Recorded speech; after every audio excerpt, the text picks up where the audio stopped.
सकारात्मक ऊर्जा के साथ सभी दोस्तों को मेरा नमस्कार। दोस्तों, आप शब्द बोलने से पहले ध्यान देते हैं, सोचते हैं कि आपने क्या शब्द बोले हैं, क्योंकि दोस्तों शब्द केवल हवा में गूंजने वाली आवाजें या ध्वनियां ही नहीं होती, वे जीवंत ऊर्जा होती हैं।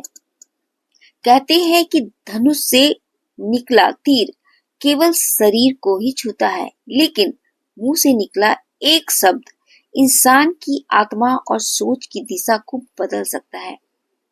हर शब्द की अपनी एक फ्रीक्वेंसी होती है जो जीवन को बदलती है, प्रभावित करती है। दोस्तों, कहते हैं कि शब्द घाव भी करते हैं और शब्द मरहम का भी काम करते हैं। जब गुस्से या जल्दीबाजी में किसी से कहा जाता है कि तुम किसी काम के नहीं हो या तुमसे कभी कुछ हो ही नहीं सकता, तो यह केवल एक वाक्य नहीं होता दोस्तों, यह सामने वाले के अवचेतन मन में असफलता और हीन भावना का बीज बो दिया जाता है, जो वर्षों के आत्मविश्वास को एक झटके में तोड़ सकता है। जब किसी निराश व्यक्ति से केवल इतना कह दिया जाए, कोई बात नहीं, मुझे तुम पर पूरा भरोसा है, तो यह साधारण सा वाक्य भी उसके अंदर एक नई ऊर्जा और लड़ने का हौसला भर देता है।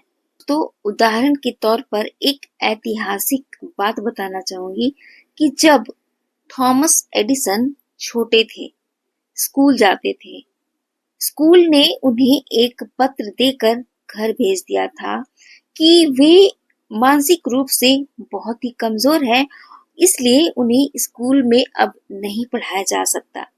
इस कमजोरी के कारण उन्हें स्कूल से निकाल दिया गया और वह पत्र लेकर जब थॉमस अपने घर गए, अपनी माँ को उन्होंने वो पत्र दिया। तब उनकी माँ ने उस पत्र को पढ़ते हुए एडिसन से झूठ कहा था, क्योंकि उस पत्र में जो लिखा था वो नहीं, बल्कि उनकी माँ ने अलग तरीके से इस तरह से सुनाया था उस पत्र को एडिसन को कि उसमें ये लिखा है कि आपका बेटा एक जीनियस है, हमारा स्कूल उसके लिए बहुत ही छोटा है और हमारे पास उसे सिखाने के लिए योग्य शिक्षक नहीं है, कृपया आप इसे खुद घर में पढ़ाएं।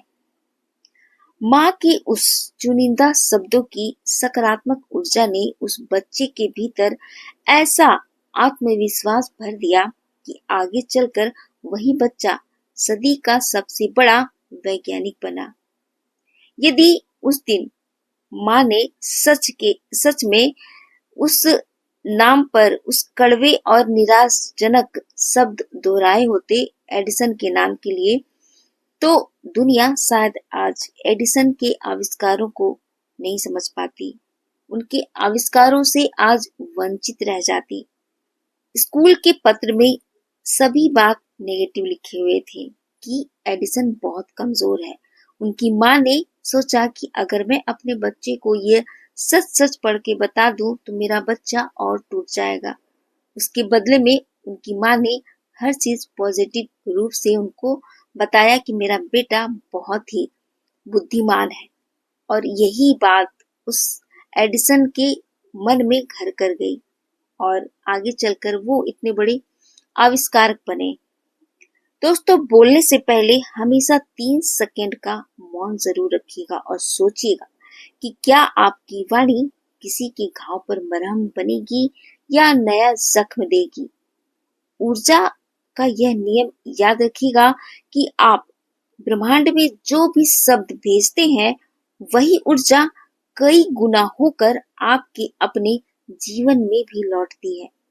जब भी बोले कि आप संवारने और जोड़ने वाले शब्द ही बोले, किसी को भी आप मन दुखित करने वाले शब्द ना बोले, क्योंकि शब्द बहुत कुछ कर जाते हैं। आपके शब्द खुद के लिए भी पॉजिटिव ही होने चाहिए। अगर आपके पास कमजोरी है, किसी चीज की कमी है, तब भी उसे कमी के रूप में मत बोलिएगा। किस्मत बहुत खराब है, उसके बदले में आप बोल सकते हैं कि धीरे धीरे मेरी किस्मत बहुत अच्छी बन रही है। दोस्तों, इस तरह से शब्द चाहे दूसरे के लिए बोले गए हों, चाहे खुद के लिए हो, अपना असर जरूर दिखाते हैं, क्योंकि शब्दों में भी अपनी एनर्जी होती है। जिस भाव से बोले जाते हैं वे शब्द अपना असर जरूर दिखाते हैं। इसलिए बोलने से पहले